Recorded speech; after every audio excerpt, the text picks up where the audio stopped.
내 입으로 예수를 주라 시인하며, 이런 제목으로 로마서 강의를 이어가겠습니다. 구원에 대한 올바른 성경적 교리적 이해와 깨달음은 참된 신자의 삶을 구현해 나아가는 일에 있어서 매우 중요한 기초가 됩니다. 기초가 건실하지 못한 건물은 결국 균열이 일어나고 붕괴의 위험이 따르듯이, 성경을 통한 올바른 구원과 믿음에 대한 지식의 기초가 견고하지 않을 때 그 신앙은 반드시 흔들리게 되어 있고 그릇된 길로 치우치게 되는 위험을 자초하기 마련입니다. 사도 바울은 선민 이스라엘 백성들이 멸망의 길로 행할 수밖에 없는 이유와 이스라엘 백성들이 벌레같이 여겼던 이방인들이 구원을 얻을 수밖에 없는 까닭을 대비하면서 이것을 분명하게 설명하고 있습니다.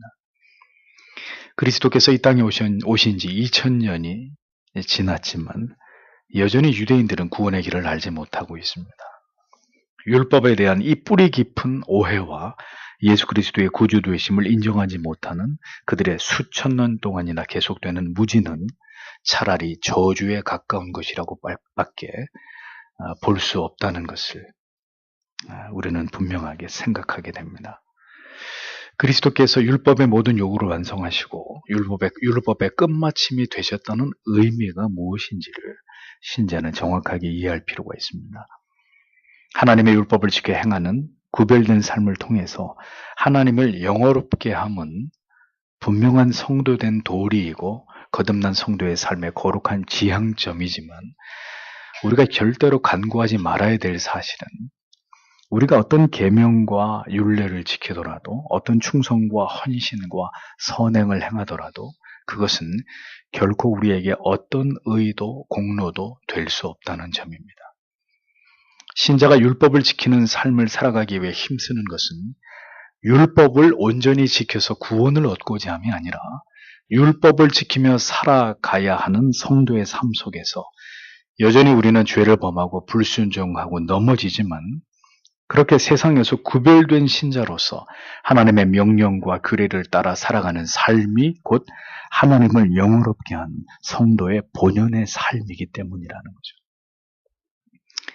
따라서 수없이 강조한 바대로 율법의 준수는 구원의 조건과 절대로 무관한 문제다라는 것입니다.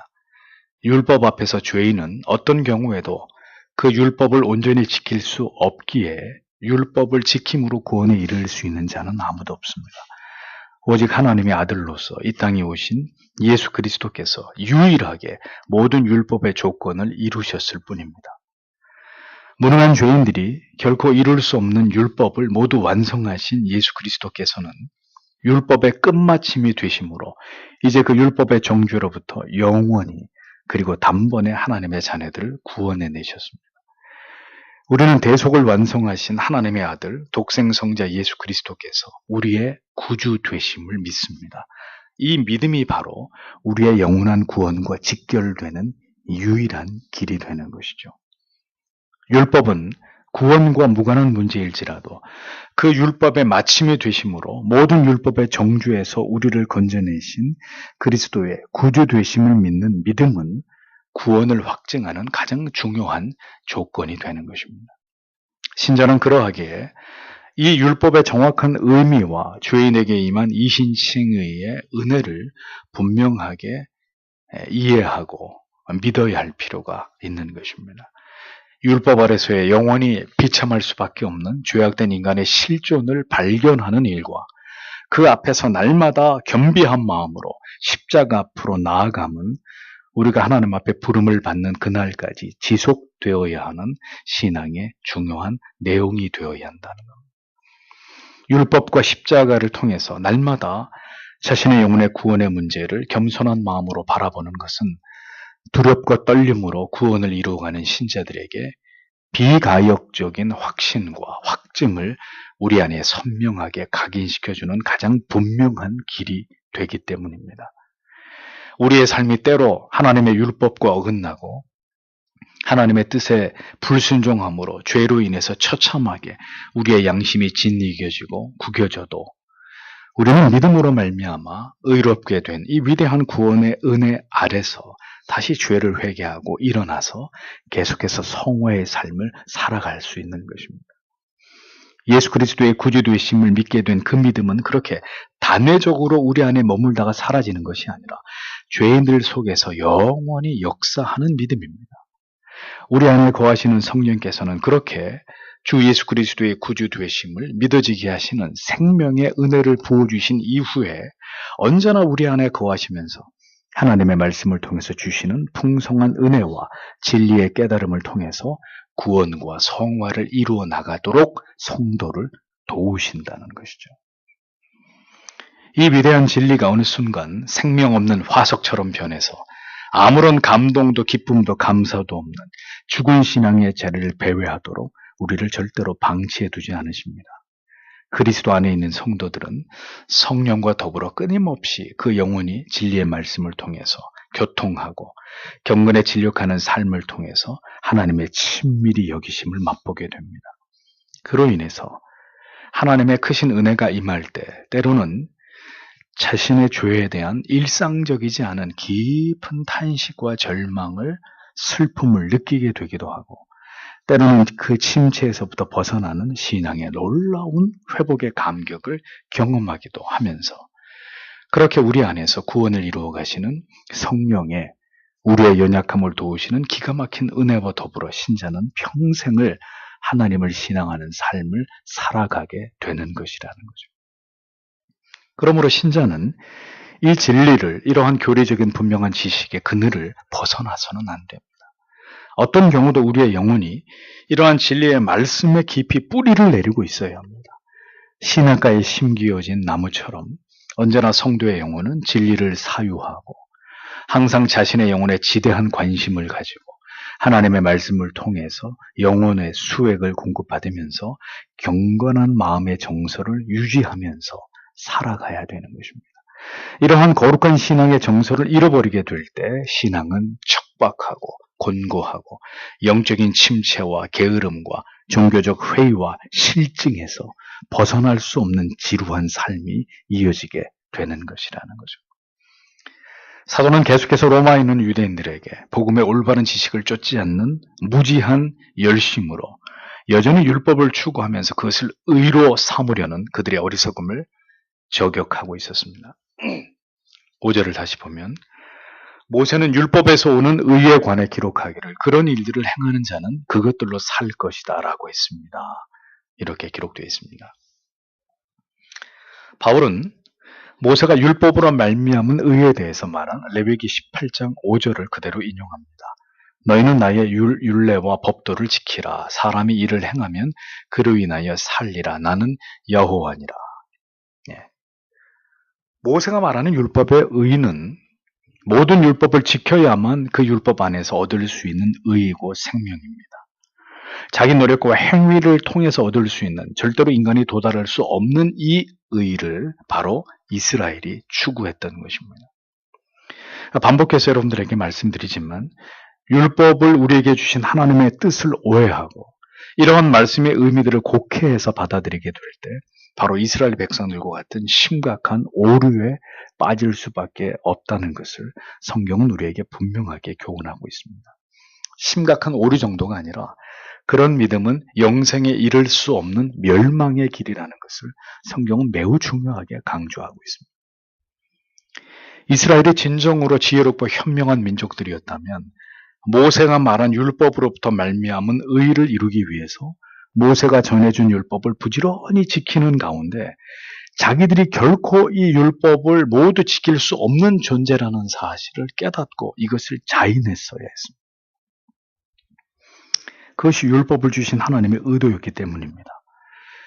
그들이 율법을 지키기 위해서 발버둥 칠수록 율법이 선명하게 그들에게 가르쳐주는 것은 바로 그 율법 앞에서의 지극히 겸손이고 결국은 하나님의 은혜를 바라볼 수밖에 없다는 이 전적 무능의 자기들의 발견을 통해서 이 성경이 우리에게 얘기하려고 하는 본질적 의에 대한 진리를 그들은 분명하게 깨달았어야 했던 것입니다. 만약에 이스라엘이 이것을 깨달았다면 그들은 하나님 앞으로 겸비한 영혼과 마음으로 나아가 하나님의 은총을 바랬을 것이고 율법에 나타난 또 다른 하나님의 참된 의였던 메시아 예수 그리스도를 대망하고 그를 믿음으로 말미암은 의 가운데로 나아갈 수 있었을 것입니다. 이스라엘의 열정은 그러니까 결국은 그들 자신이 그들 자신이 옳다고 믿는 것을 해낼 수 있다는 것을 입증하기 위한, 결국 행위로 의를 증명하려 했던 교만과 아집과 고집스러움 뿐이었던 무지한 열정에 불과했다는 것입니다. 그들은 그렇게 하나님에 의해서 목이 곧은 백성으로 낙인 찍히는 결과를 피할 수 없게 됐다는 거죠. 그러니까 여러분, 하나님의 이 선택과 예정의 작정을 통해서 볼 때 이스라엘에게는 이신칭의의 복음이 허락되지 않았다고밖에 볼 수 없는 것입니다. 오직 소수의 유대인들을 제외하면 율법주의를 따랐던 이스라엘 전체에 대해서는 하나님의 이신칭의의 복음이 그들에게 허락되지 않았다. 평생을 교회를 다녔어도 이신칭의의 복음을 들어본 일이 없고 우리의 신앙의 뼈대가 이 진리의 근거함을 알지 못한다면 그 사람의 신앙은 어떻게 되는 것일까요? 다수의 이스라엘 백성들이 멸망에 이르게 된 것처럼 멸망에 이를 수밖에 없는 그런 믿음이 되는 거예요. 그래서 성도 여러분, 참된 복음이 이렇게 중요한 것입니다. 우리가 성경이 말씀하고 있는 이 정교한 진리들을 깊이 고찰할 때 분명한 진리를 한 가지 발견하게 되는데 그게 무엇입니까? 한낱 피조물에 지나지 않은 인간이 결코 하나님 앞에서 그 실존의 전적인 무능과 부패와 타락을 인정하지 않고 무엇인가 자기들의 힘으로 자기들을 드러내려 하는 어떤 의도도 하나님은 그것을 미워하시고 그것을 절대로 용인하지 않는다라는 거죠. 그들은 반드시 구원에 이를 수 없는 멸망의 백성들이 될 수밖에 없다. 성경은 아주 분명하게 이 말씀을, 이 진리를 우리에게 전달하고 있는 것입니다. 자기 의를 드러내며 살아가려는 삶의 방식은 모두 하나님께 버림을 받은 자들의 삶에 공통된 양식이었다는 거죠. 최초의 살인자 가인을 보십시오. 하나님께로부터 추방되자 자신의 삶의 터를 찾아서 그곳에서 성을 쌓습니다. 그리고 고대의 강력한 문명을 건설하고 문화를 일으켰습니다. 그는 하나님이 없어도 그렇게 자기의 힘으로 자기의 삶을 개척해 나아갔습니다. 그렇게 자기의 의를 드러내므로 모든 불신자들의 조상이 됐죠. 무지하고 어리석은 인간들이 하나님께 도전하기 위해 인간의 힘을 보여주기 위해서 뭘 쌓았습니까? 바벨탑을 쌓았습니다. 그러나 하나님께서는 그것을 여지없이 무너뜨리고 언어를 달리해서 그들을 흩어버리셨습니다. 모세가 내려오지 않자 당황한 이스라엘은 아론을 앞세워 자기들의 뜻대로, 자기들의 생각대로, 자기들의 힘으로 금으로 만든 송아지를 하나님 삼아 경배했습니다. 하나님은 레위 지파를 통해서 그들을 모두 죽이셨습니다. 여러분, 성경이 보여주는 이러한 말씀을 통해서 무엇을 깨닫게 됩니까? 타락한 인간이 겸손히 하나님의 은혜와 긍휼과 자비를 구하면서 그 앞에 엎드리지 않을 때, 인간이 스스로의 운명을 개척하고 스스로의 노력으로 자기를 구원하려고 할 때, 스스로 더 나은 삶을 위해서 하나님 없는 안간힘을 쓰는 것을 하나님이 미워하시고 그것을 멸하신다는 것을 성경은 분명히 말씀하고 있는 것입니다. 오늘도 하나님을 부정한 채로 어리석게도 자기를 믿고 자기를 의지해서 내가 열심히 살아가면 얼마든지 인간답게 행복하게 잘 살 수 있다고 여기는 모든 하나님을 부정하는 어리석은 죄인들을 하나님은 미워하시고 그들에 대해서 진노하신다는 것. 그렇게 하나님을 부정하며 살아가는 삶은 이 세상을 지으신 그 가운데 인간을 만드신 하나님의 뜻이 아니라는 것을 진리는 우리에게 선명하게 시종일관 그것을 우리에게 전달하고 있는 겁니다. 그렇게 하나님을 멸시하면서 인간이 마치 주인인 양 그렇게 스스로를 여기면서 살아가는 삶을 하나님이 결단코 기뻐하지 않으신다는 것을 성경 전체가 인간에게 경고하고 있는 것이라는 거죠. 하나님을 의지하지 않고 아들의 십자가에 대속하신 은혜에 기대지 않으면서 그 십자가 아래서 자신이 얼마나 소망 없는 비천한 존재인지에 대한 분명한 깨달음 없이 오늘도 신앙의 한 다리를 걸치고 자기의 뜻과 계획과 목적만을 위해서 달려가는 모든 오만한 인생들과 하나님은 아무런 상관이 없으시다는 것을 진리는 우리에게 분명하게 말씀하고 있는 겁니다.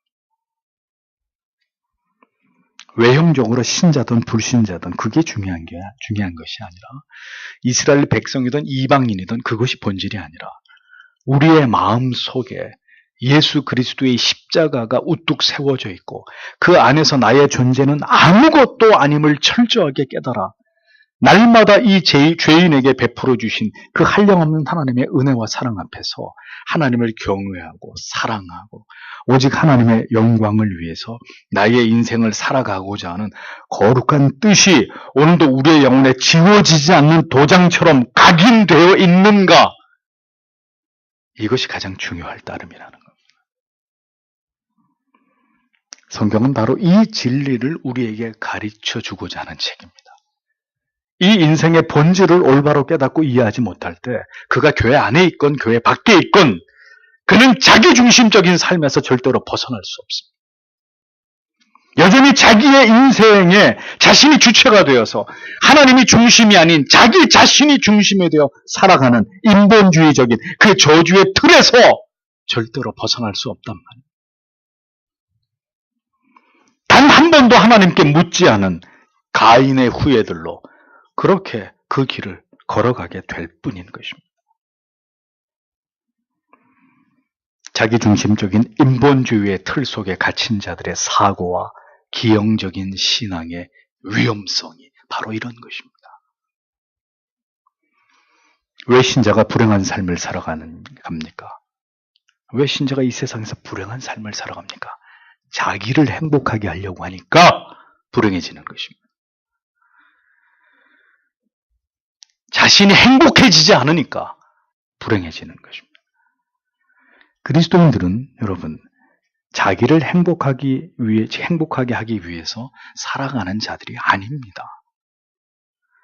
인생의 본분이 무엇이죠? 인간의 제일 된 목적이 뭡니까? 하나님을 영원롭게 하고 영원토록 그를 즐거워하는 것입니다. 행복은 바로 이 존재의 목적을 추구할 때 비로소 신자의 영혼 안에 그들의 가정 안에 하나님께서 깃들게 하시는 축복입니다. 그러면 여쭤보겠습니다. 여러분과 여러분의 가정은 하나님을 기쁘시게 하기 위해서 존재하고 있느냐? 여러분 각자의 행복을 위해서 존재하고 계시느냐? 오늘도 이 진리를 깨닫지 못한 많은 그리스도인들이 자기의 행복을 위해서 살아가기 위해 발버둥 치기 때문에 여전히 행복에 목마르고 여전히 행복하지 못한 자신에 대한 그 뿌리 깊은 연민에서 벗어나지 못하는 것입니다. 그것이 바로 자기 의를 드러내려는 지독한 인본주의의 틀 속에 갇혀있는 삶의 모습이라는 것을 모르는 것이죠.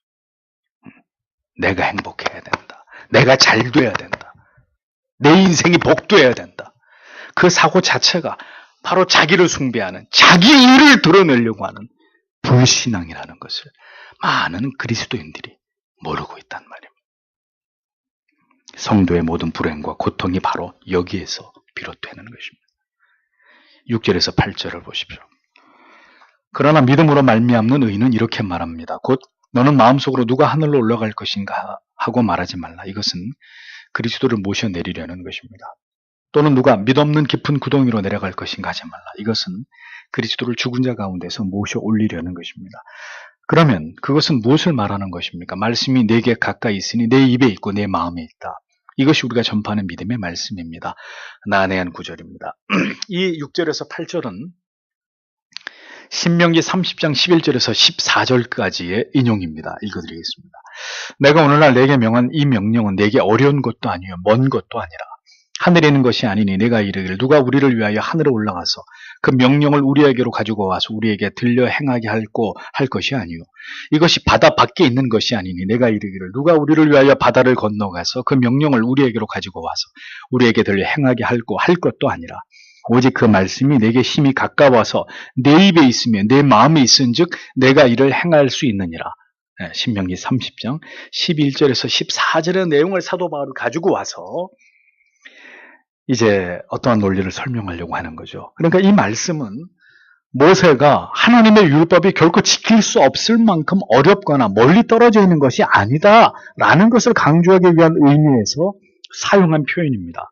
그러나 사도 바울은 이 구절을 로마서에서 인용하면서 이신칭의의 복음을 오해해서 이러한 차원에서 어렵지 않게 인간의 노력과 행위로 말미암아 이것을 이루기 위해 시도하는 것은 반대로 무모하고 어리석은 접근이라는 이런 논리와 교훈을 말하기 위해서 이 신명기의 말씀을 가져왔던 것입니다. 그러니까 신명기에서는 누구나가 지킬 수 있는 율법을 하나님이 주신 것이라는 것을 강조한 것이라면 사도는 오히려 그렇게 복음을 잘못 이해하므로 누구든지 하늘로 올라갈 수 있다고 쉽게 도발하지 말라고 경고하는 것입니다. 그리스도께서 우리를 대속하시기 위해서 이 땅에 자발적으로 오셨지만 마치 우리의 열심으로 우리가 하늘로 올라가서 그리스도를 이 땅으로 모셔오겠다고 말하는 것처럼 이런 주제 넘은 인간의 자기의와 힘을 보여주려고 하는 이런 어리석은 말에 지나지 않은 것이라고 사도는 그것을 일갈하고 있었다는 거죠. 인간의 구원의 문제를 인간의 노력으로 얼마든지 하늘에 올라가서 메시아를 모셔와서라도 해결할 수 있을 것처럼 말하는 이런 인간의 오만한 생각을 사도는 지적하고 있었던 것입니다. 같은 이치로 누가 음부에 내려갈 것인가라는 이러한 발상들은 그리스도의 죽으심을 욕되게 해서 인간의 자기의를 드러내려는 어리석은 처사라고 사도는 설명하고 있었던 겁니다. 누구든지 음부로 내려가서 돌아가신 그리스도를 다시 불러올리면 될 것처럼 그렇게 자기 자신의 구원의 문제가 얼마든지 자기 자신의 의지적 결단에 노력에 달려있는 것처럼 이렇게 생각해서는 안 되는 것이라고 사도는 경고하고 있었던 겁니다. 그러니까 구원의 문제를 이렇게 인간의 자기 노력과 행위의 관점에서 파악하려고 하는 일들이 얼마나 예수 그리스도를 통해서 우리에게 주신 이신칭의 은혜를 더럽히는 일인지를 강력하게 사도는 이에 대해서 이의를 제기하고 있었던 겁니다. 우리가 과거에 무지한 방법으로 전도를 하면서 우리가 범했던 가장 큰 죄가 뭡니까? 이런 식이죠. 사형의 복음을 다 설명하고 난 다음에 어떻게 얘기해요? 자, 선생님 이 시간에 믿겠다고 얘기만 하십시오. 믿겠다고만 하면 당신은 오늘 구원받은 것입니다. 우리가 이렇게 초청하지 않았습니까?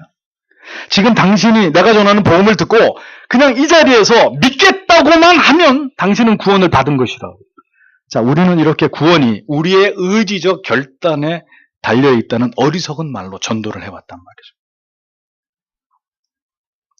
그러니까 이것이 얼마나 무지하고 어리석은 구원의 도인지 그때 우리는 몰랐단 말이에요. 그런 식의 엉터리의 복음을 전하면서 내가 믿겠다고 하면 믿는 것이라고 생각한 거죠. 하늘에 올라가서 예수님을 끌어내리면 되는 거고 음부에 내려가서 예수님을 끌고 올라오면 되는 거다. 뭐 구원이 그렇게 어렵냐? 철저하게 구원에 있어서의 주권이 인간의 의지적 노력에 달려있다고 믿는 이 믿음이 아니라는 거예요.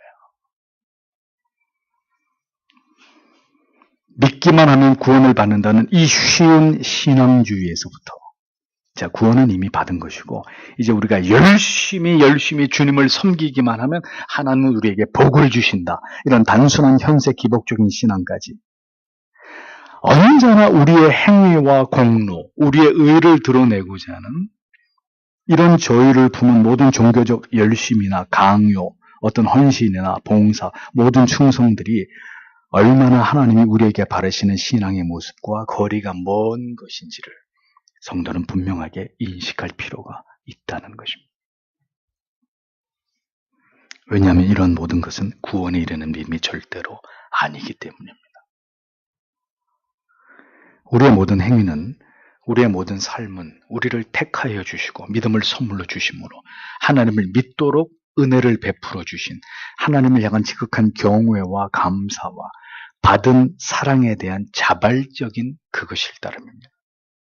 그러므로 그 사랑과 은혜 앞에 모든 것을 아낌없이 드리고도 우리는 그것이 마땅하다고 여기는 것이고, 그렇게 주를 위해 살아가는 것만이 우리의 새로운 생명 아래서의 가장 의미 있고 복된 삶이라고 여기는 것, 그것이 개혁된 신앙을 가진 신자의 진정한 신앙의 모습이라는 것을 우리는 잊지 말아야 하는 거죠. 알미니언적인 신앙의 한계는 언제나 그 열심이 나에게서 비롯되어야 하기 때문에 그 열심에 매여 있어야만 하고, 끊임없이 그렇지 못한 자기 자신에 대한 죄책감에 시달려야 되고, 언제나 나는 열심을 내는데 열심을 내지 않는 다른 지체들 때문에 스스로 시험에 들거나 그들을 정죄하게 되는 함정에 빠지는 것입니다. 열심을 낼 때는 자기 자신에 대한 자부심을 얻고 보상을 기대하면서 소망을 바라보게 되지만, 열심히 사그러들거나 그 열심에 대한 보상이 따르지 않을 때는 한없이 공허하고 불만족스럽고 스스로 침체에 빠지거나 절망에 빠지게 되는 일들이 일어나게 되는 것입니다. 신앙의 모티브는 자기 의지가 아닙니다. 오직 하나님의 은혜입니다. 예수 그리스도를 통해서 값없이 우리에게 부어주신 그 이신칭의의 은혜와 그 은혜의 깨달음에 대한 갱신과 그 은혜의 현재적인 풍성한 경험들이 우리로 하여금 더 거룩한 신앙과 경건에 진력할 마르지 않는 동기를 제공해 주는 것입니다. 예수 그리스도의 십자가의 구속의 은혜와 그 사랑을 새롭게 경험하고 깨달으면서 그 은혜의 샘으로부터 영혼의 생수를 공급받을 때 성도는 자기 노력과 열심을 채근하면서 자기의 의를 쌓는 어리석은 신앙에서 돌이켜서 언제나 겸비한 마음으로 그 사랑과 그 은혜를 기리고 높이고 십자가 아래서 언제나 그리스도의 자발적 노예된 삶을 무한한 영광과 기쁨으로 여기면서 그것을 감당할 수 있게 되는 것이라는 거죠. 신앙에 이 동인이 작용하지 않는다면 결코 그 믿음은 더 깊어지거나 더 오래 지속되기 어렵습니다. 신앙은 살아있는 것입니다. 절대로 죽은 것이 아닙니다. 진리의 깨달음과 성령의 인치시는 은혜 안에서 계속 갱신되고 더 깊어지고 더 구체화되어 가는 것이 신앙입니다. 그 모든 은혜들이 성도의 영혼에 깃들고 스며들면서 더 그리스도를 닮아가게 하는 것입니다. 그 아름다운 삶으로 하나님의 영광을 드러내도록 우리 안에서 역사하시는 분이 바로 성령이십니다. 그렇게 하나님의 말씀은, 복음의 참 생명되는 은혜는 절대로 멀리 있지 않습니다. 아무리 사모하고 얻기를 노력해도 얻을 수 없고 깨달을 수 없고 경험될 수 없는 결코 그런 것이 아닙니다. 언제나 이렇게 우리에게 참된 복음의 능력을 드러내고 그 은혜 안으로 우리를 부르시는 말씀을 통한 성령의 역사는 언제든 우리의 입술에 임하고 우리의 마음에 임하게 됩니다. 증거되는 모든 참된 복음의 말씀 속에서 오늘도 역사하고 있고 그 말씀이 하나님의 백성들의 영혼 가운데로 배달되고 있다는 겁니다. 은혜를 먼 곳에 두지 않으셨습니다. 다만 우리의 마음이 진정으로 그 복음을, 그 십자가의 은혜와 그 감격을 진심으로 사모하면서 그 은혜에 목말라 하는지를 생각해 볼 필요가 있는 것이죠. 구도의 여정 속에서 믿음을 갖기를 원하는 분들이 분명히 있으실 겁니다. 주님을 만나고 싶고 구원의 감격을 맛보고 싶을 것입니다. 그렇다면 부디 자기의 실존에 대해서 깊이 묵상해야 합니다. 오늘까지 내가 살아온 삶의 내용을 되돌아봐야 합니다. 그 모든 삶이 하나님 앞에서 어떤 삶이었을지를 생각해 봐야 합니다. 그리고 인생의 의미가 무엇인지를 자주 사유해 봐야 합니다. 무엇을 위해 살아가는 것이 가장 가치 있는 삶인지를 나름대로 계속 정의 내려야 합니다. 성경을 읽고 또 읽으면서 성경이 죄인인 나에게 말씀하려는 바가 무엇인지를 깨닫도록 마음을 기울여야 합니다. 그리고 죽음, 그 이후에 무엇이 나를 기다리고 있는지를 자주 생각해야 합니다. 젊은 지체 여러분, 여러분들은 뭘 위해서 사는 것입니까? 왜 공부를 하는 것이고 뭘 위해서 그렇게 치열하게 취업을 준비하고 열심히 시간과 몸을 던져서 직장에서 일을 하는 것입니까? 뭘 위한 결혼이고 진정한 행복과 마음의 희열은 어디서 비롯되는 것이고 돈의 가치는 도대체 무엇입니까? 어떻게 해야 가정의 평화가 유지되고 사람과 사람들 사이에서 어떻게 살아가는 것이 인간으로서 가장 아름다운 삶이고 수치스럽고 부끄럽지 않은 삶인지에 대해서 언제나 생각해야 되는 거죠. 그리고 이 모든 질문을 다 떠나서 이 모든 것의 시작과 연결고리는 내가 예수의 사람인가 하는 가장 근본적인 물음에서 시작되어야 한다는 겁니다. 나는 구원받은 영생을 얻은 하나님의 자녀인가? 나에게 은혜의 복음이 임했는가? 내 영혼은 그 위대하신 십자가의 사랑을 경험한 것인가? 그 생명이 지금 내 안에 있는 것인가? 끊임없이 질문하고 사유하고 또 사유해야 되는 것입니다. 그것이 하나님의 부르심 안에 있는 사람들의 삶의 진지한 모습입니다. 신앙은 어떻게 우리 안에서 증명되고 표현되는 것입니까? 사도는 이어서 신앙의 진정성을 우리 안에서 확인할 수 있는 길을 다음과 같이 제시합니다. 9절에 만일 당신이 당신의 입으로 예수님을 주님이라고 고백하고 또 하나님께서 그분을 죽은 사람들 가운데서 일으키셨다는 것을 당신의 마음으로 믿으면 구원을 받을 것입니다. 이렇게 기록되어 있습니다. 자, 믿음으로 말미암아 의롭다 칭함을 입고 하나님의 자녀가 된 사람에게는 두 가지의 분명한 변화가 일어나게 됩니다. 신앙의 고백이 생겨나게 되는 것이죠. 그것은 먼저 입술의 고백을 통해서입니다. 예수 그리스도께서 나의 구주가 되심에 대한 입술의 고백이 일어나게 됩니다. 물론 이 고백은 마음에서 비롯된 고백을 의미하지 입으로만 하는 가식적인 고백을 말하는 게 아닙니다. 신앙은 그런 것입니다. 누가 제게 돈을 수백억을 준다고 해서 제가 절에 가서 부처를 나의 구주로 내가 고백할 것 같습니까? 나한테 수백억을 줄 테니까 단 한 번만 지금 절에 가가지고 부처를 보고 부처가 나의 구주입니다라고 한 번만 고백하라고 나한테 누가 나를 회유한다면 한 번이라도 좋으니까 그렇게 하라고. 나에게 합장을 하고 부처에 대한 예의를 표해달라고 하면 제가 부처를 나의 주시오라고 할 것 같습니까? 그러니까 내 마음에서 절대로 용납되지 않고 부정하는 것을 입술로 말할 수 없는 거예요. 그러니까 강제될 수 없는 일입니다. 결국 신앙이 생겨날 때 그 신앙의 주체에 대해서 그의 합당한 칭호와 호칭이 자연스럽게 입술에서 고백될 수밖에 없는 것입니다. 왜냐하면 그 존재하심 앞에서 내가 완전히 굴복되었기 때문에. 그 위대하신 하나님의 사랑과 갈보리 언덕 위를 피로 물들이시면서까지 나를 위해서 자기를 버리신 예수 그리스도의 은혜 앞에 내가 완전히 거꾸러질 때 마음에서 기꺼이 받아들여지고 사랑과 경외심이 일어날 때 입술로 주는 그리스도이십니다. 나의 구주이십니다. 거기에 합당한 호칭과 이름이 마음에서부터 고백되어지는 거예요. 그게 아니면 다 가식이고 위선인 거죠. 그렇기 때문에 성령께서 은혜를 베풀어 주시지 않으면 자연인들은 절대로 그리스도를 주라 부를 수 없습니다. 내가 부처를 주라고 부르지 못하는 것처럼. 마음에서 비롯되지 않은 호칭은 언제는 부정되거나 거부될 수밖에 없는 거예요. 그러니까 믿지 않으면서도 주여 주여 부를 수는 있지만 주님이 뭐라고 하셨죠? 나더러 주여 주여 하는 자마다 천국에 다 들어가지 못한다. 그런 호칭을 귀담아 듣는 주님이 아니시란 말이에요. 다시 말하지만 입술로 그리스도를 주라 부를 수 있는 것은 예수 그리스도께서 분명히 하나님의 아들이시고 그가 내 죄를 위해 십자가에 죽으시고 하나님께서는 죽음 가운데 계시던 독생 성자를 다시 부활케 하셨음을 믿는 바로 그 마음에서 비롯되는 것입니다.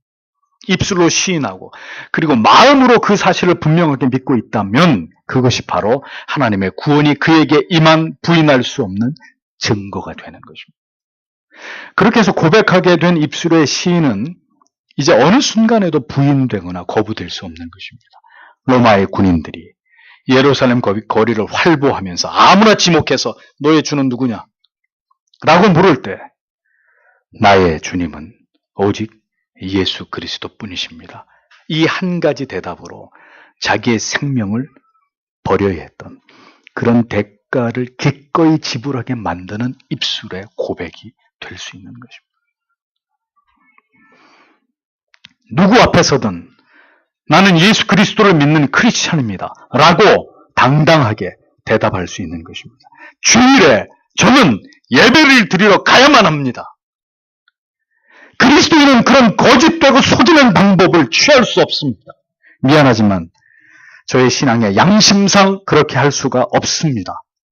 동성애는 분명히 죄입니다.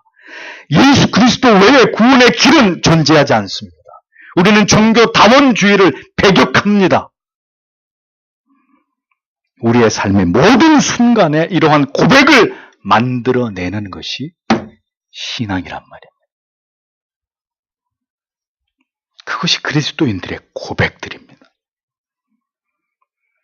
그 모든 고백들이 우리의 가슴 속에서부터 숨겨질 수 없이 드러나고 표현되고 선포될 수밖에 없는 그것이 바로 믿음이라고 하는 것입니다. 구원 안으로 들어온 믿음의 뚜렷한 증거들이 되는 것입니다. 여러분 그렇게 입술로 여러분들의 마음으로 고백해 가고 계십니까? 이 추악하고 거짓된 세상 속에서 그리스도인들이 그렇게 고백하면서 그런 고백을 가지고 이 세상을 살아가고 있는가 확인해 봐야 될 문제입니다. 무엇이 믿음인가? 믿음의 고백적 삶인가? 필요할 때는 고백하고 불이익이 될 때는 슬그머니 숨기고 은폐하고 가려버리는 믿음이 아닌 거죠. 어떤 순간에도 우리의 영혼에 철필로 새겨진 진리를 부정할 수 없는 그것이 하나님께서 우리에게 주신 믿음, 그 입술로 고백하게 되는 믿음입니다. 그 믿음이 우리 안에 있음에 대한 감출 수 없는 증거가 되는 것입니다. 그래서 신자는 거침없이 그 신앙의 고백을 하고 자기의 피로 인장을 찍고 죽는 겁니다. 그리스도인으로 영광스럽게.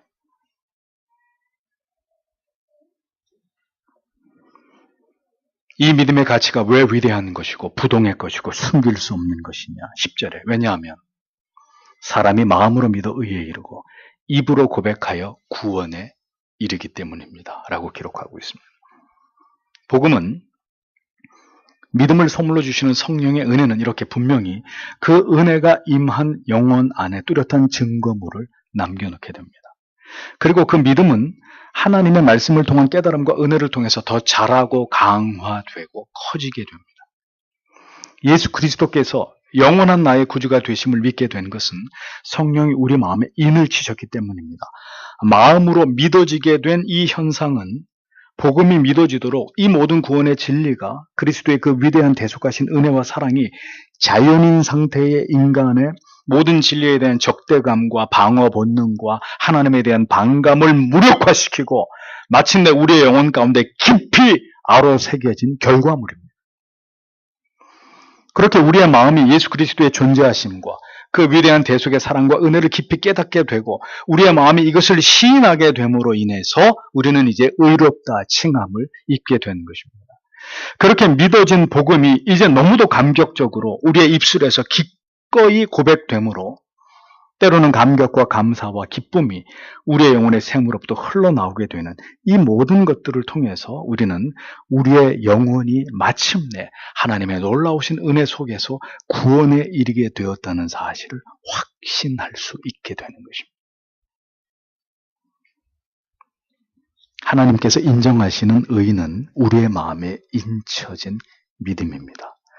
그래서 입술로 고백되지 않고는 견딜 수 없는 전인적 인정과 승복으로 말미암은 것입니다.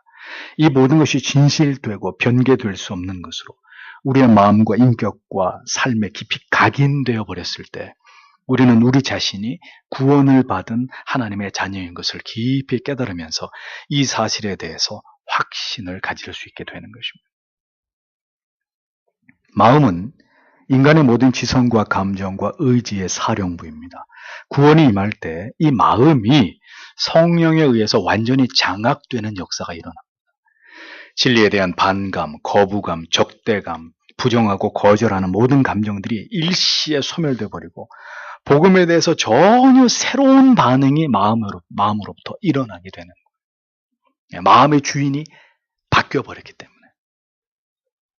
그 마음을 지배하는 세력이 더 이상 죄와 마귀와 내 자신이 아니라 그 마음에 성령이 임하시고 그 마음에 예수 그리스도의 복음이 우리의 마음을 장악한 근본적인 변화와 역사를 일어나게 했기 때문에 이전과 이후는 전혀 다른 사람이 될 수밖에 없는 거예요.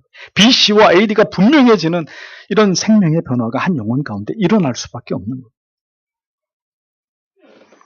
그렇게 우리의 마음을 통째로 바꿔버리는 역사가 일어나게 되는 것인데 그것이 conversion, 회심이란 말이죠. 내 마음이 그리스도께 진리를 향해 반응할 수 있도록 오랜 잠에서 깨어나게 되는 거죠.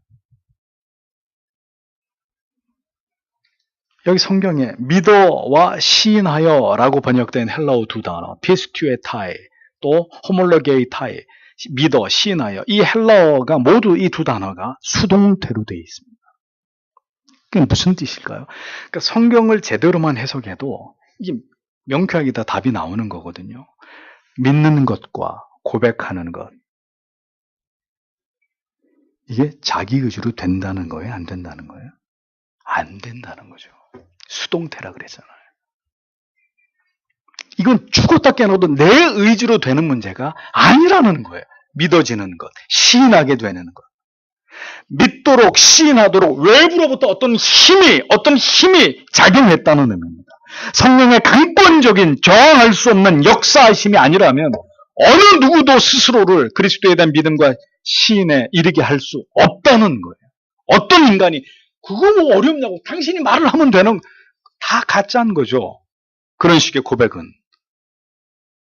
시인하고 믿어지는 것은 불가항력적인 하나님의 은혜로 말미암은 것이다. 그래서 우리는 구원을 얘기할 때 뭐라고 하는 겁니까? 모든 것이 하나님의 은혜라고 고백하는 거예요. 외부에 저항할 수 없는 강력한 힘이, 은혜가 우리를 그렇게 만들어버린 것입니다. 그렇게 한 이유는 누구도 그에게 임한 구원을 자랑하지 못하게 하기 위해서. 오직 은혜라고, 오직 사랑이라고, 오직 믿음이라고 밖에 표현하지 못하도록 하기 위해서 하나님이 믿고 시인하는 문제에 있어서는 그것은 전적인 하나님의 의지, 하나님의 작정하심, 하나님의 주권에다가 그것을 묶어 놓으시는 것입니다. 그래서 종교개혁자들은 위대한 복음의 진리를, 그 죄인들을 향한 하나님의 넘치는 사랑을 재정의하면서 5S를 얘기했잖아요. 솔라 피데, 오직 믿음, 솔라 그라티아, 오직 은혜, 솔라 스크립추라, 오직 성경, 솔루스 크리스투스, 오직 예수 그리스도를 통해서, 솔리데오 글로리아, 오직 하나님께 영광을. 신앙의 시작은 마음으로 믿어지고 입으로 시인하는 것에서부터 시작되는 것입니다. 마음의 믿음이 그리스도의 십자가가 우뚝 세워져 있음을 알게 되는 순간이 우리의 구원이 확신되는 순간이고, 내 입에서 예수 그리스도의 이름이 선명하게 고백되는 그 역사가 내가 그리스도의 사람임을 비로소 알게 되는 감격스러운 시작이 되는 것입니다. 이것이 구원신앙의 출발점입니다. 이 고백과 시인이 이제 마음과 입술에서 신자의 삶 전 영역으로 확대되어 나아가는 것이 성도의 전 인생 속에서 펼쳐지고 진행되어져 가는 믿음의 역사라는 거죠.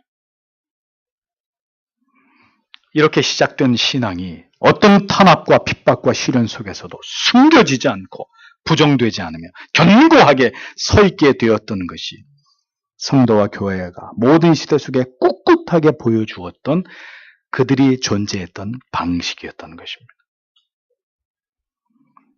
역사 속에서 이 고백과 시인이 정말 중요했던 시기가 있었습니다.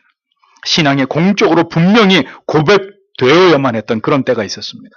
이 한마디의 고백으로 생명을 초계와 같이 버려야 됐던 그런 암울한 시기를 지나서 교회는 오늘에까지 이를 수 있었습니다. 순전하고 순도가 높은 믿음일수록 언제나 고백을 두려워하지 않습니다. 참된 믿음은 언제나 고백으로 증거되고 분명한 공적인 인정으로 그 정체를 확연하게 드러내게 되어 있습니다. 그 믿음이 구원의 뿌리 박은 믿음이라는 것을 명백하게 보여주는 것입니다.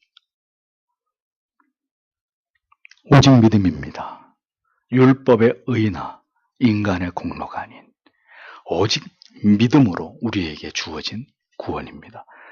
오늘 여러분은 그 믿음을 가지셨습니까?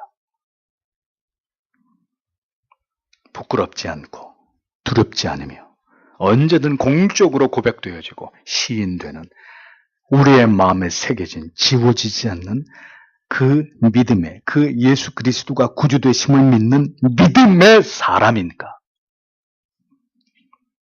세상에는 이 믿음이 있는 사람과 이 믿음의 고백이 있는 사람과 이 믿음이 없는 이 믿음의 고백이 존재하지 않는 사람, 예수 그리스도를 믿게 된 사람과 그래서 영생에 들어가게 되는 사람들과 전혀 그리스도를 믿고자 하는 마음조차도 먹을 수 없는 사람, 그래서 영원한 지옥불에 던져지게 될 자들, 이렇게 두 부류의 사람들만이 존재할 따름입니다. 오늘도 이 복음이 여러분의 마음속에서 꺼지지 않는 불꽃처럼 활활 타오르게 되기를 소원합니다. 어떤 세상이 오더라도 이 믿음을 우리의 마음과 입술로 고백할 수 있는 하나님의 사람들로 살아가시는 여러분들이 되시기를 축복합니다. 기도하겠습니다.